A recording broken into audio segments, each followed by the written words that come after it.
Welcome to Virtual Fairfield Museum. My name is Walt Matis, and my title at the Fairfield Museum is Program and Volunteer Coordinator. I assist in the scheduling and staffing of programs for the Fairfield Museum. Right now, the museum is closed to the public, but our staff is bringing you these fun live virtual adventures and providing content online. Please consider supporting the museum through membership donation. We are a private nonprofit and depend upon the support and people like you.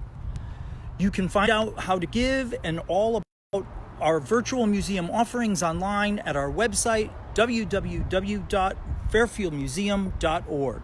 Thank you. Today, I am live from Ash Creek, as it is known today. It forms the border between Fairfield and Bridgeport, but what we're going to talk about a little bit today is how borders can change and some of the ways they can be. So this, although it's known as Ash Creek, is actually part of what's known as the Rooster River.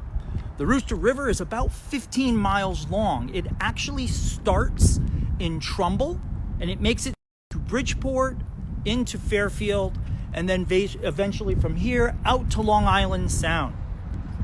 Just below Brooklawn Country Club, the Horse Tavern Brook is joined by London's Brook. So actually there's a second brook that feeds into it. It was also known at one time as the Unkaway River.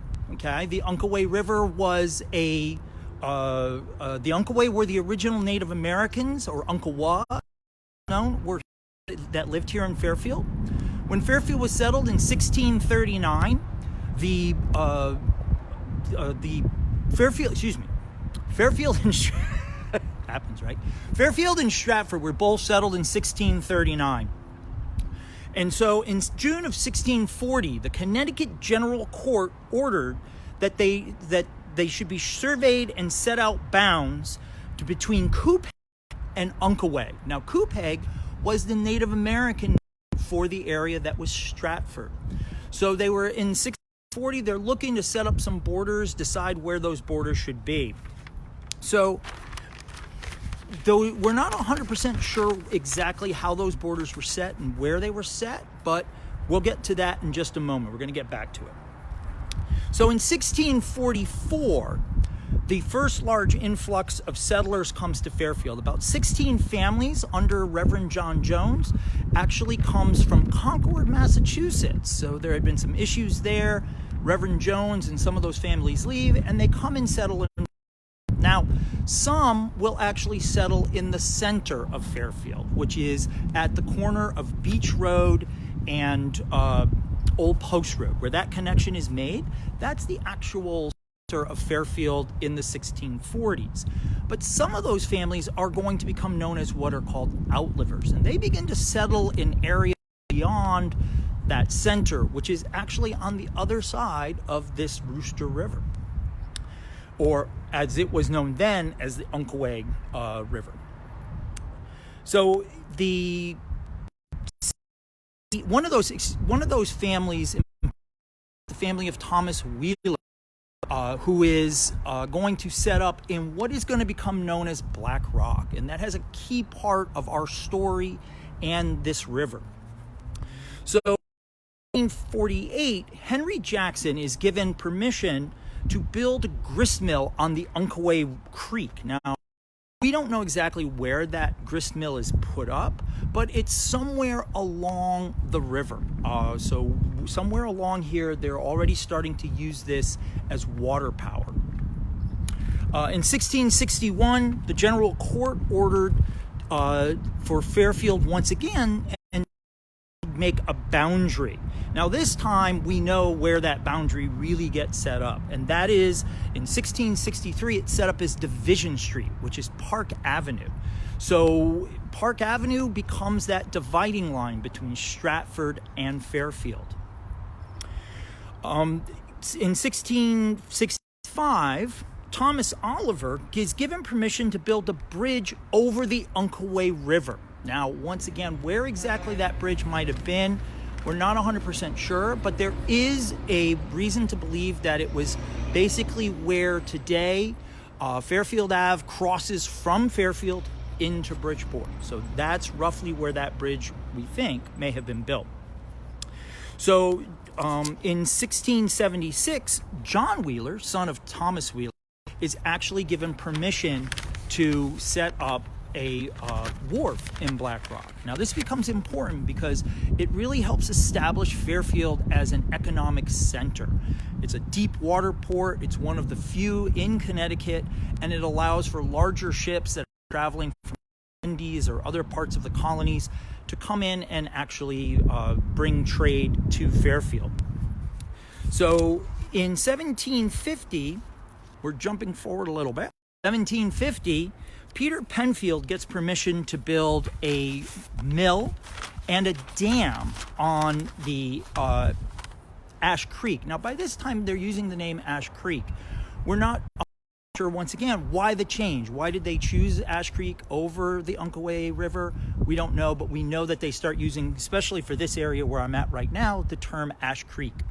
So when they allow him to do that, there's actually an island a little bit farther down from where I'm standing now, and that's where we have his mill being set up. We believe it's tide powered. That's why the dam has to be built.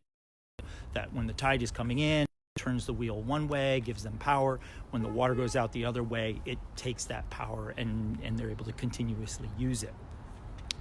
In 1753, there's a bridge built across Ash Creek. Now, that's not the bridge, as I said before, across Fairfield Avenue.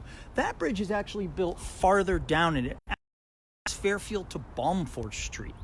So Balmforth Street is actually on the other side today in Black Rock, Bridgeport, but it connected Fairfield to the harbor specifically.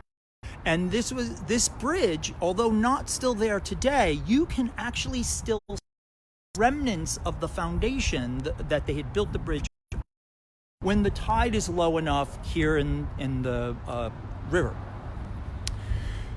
Because of this new connection, we see a huge growth in the harbor at Black Rock. In 1760, Squire's Wharf is built. 1762, the Upper Wharf is built. In 1760, the Middle Wharf is built. So Black Rock, which is part of Fairfield at that time, is becoming a huge economic harbor. Now, during the 18th century, there's a little event called the American Revolution. And during the American Revolution, privateers and spies are operating out of Black Rock Harbor. And this may have been part of what caught the attention for the British, who in 1779 come and attack Fairfield. Now, this is where Ash Creek becomes important as a dividing line in that situation. The British, although the British are going to land at Pine Creek, which is closer to the center of Fairfield, they're going to try to get the port and the harbor here in Black Rock. As they march, there's roughly 2,500 troops. Those troops begin to reach the river. The local militia, we don't think there's more than roughly 100, maybe total troops trying to prevent these 2,500 troops from marching. No, they can't stop them physically, so they pull up the bridge. What we do know about the bridge that they pull up is it's referenced as the Upper Bridge. Now, we believe that upper bridge is actually the bridge that crosses here at Fairfield Ave into Bridgeport. So we believe that's where that bridge was located, and they take that bridge up, and because of that, the British cannot cross the river. And they're very upset, and it's believed that may be part of the reason why the British choose to burn the town of Fairfield as they leave on July 8th of 1779. So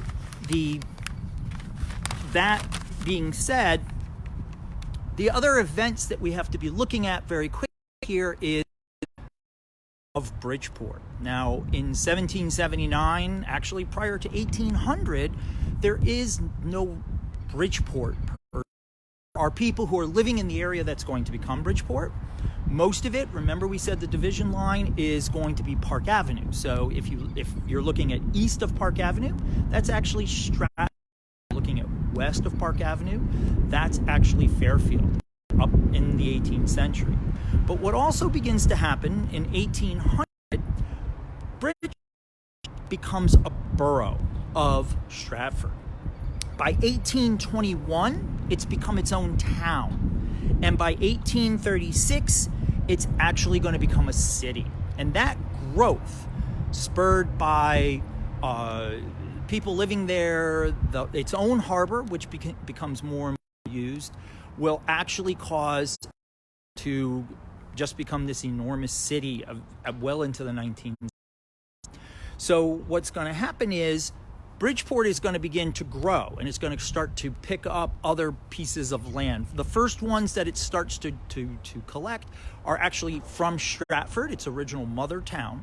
But in 1870, Black Rock, well, basically the Rooster River is going to become the dividing line. So now that Rooster River is going to go Brooklawn Avenue and then Brooklawn to Park Ave.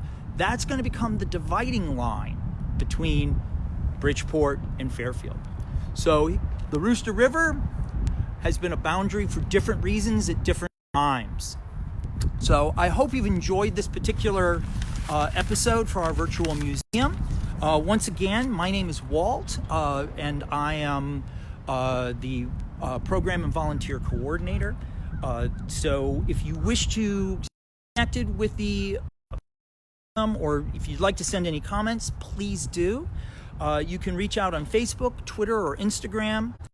Visit our website at www.fairfieldmuseum.org to discover more exciting live events and posts to come. I hope you've enjoyed. Hope you'll join us at some other time. And I look forward to seeing you on the History Trail. Thank you.